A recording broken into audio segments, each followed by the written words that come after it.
ইমাম সাহেব, আমার আপনার সাথে কিছু কথা ছিল। আগের বার যখন আপনি আমার ঘরে আসেন তখন এই জায়গায় কিছু টাকা ছিল।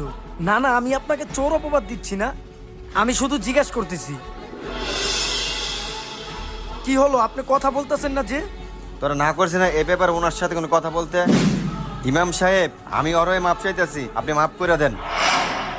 ওই জায়গায় যে কোরআন শরীফটা আছে ওইটা নিয়ে আসো।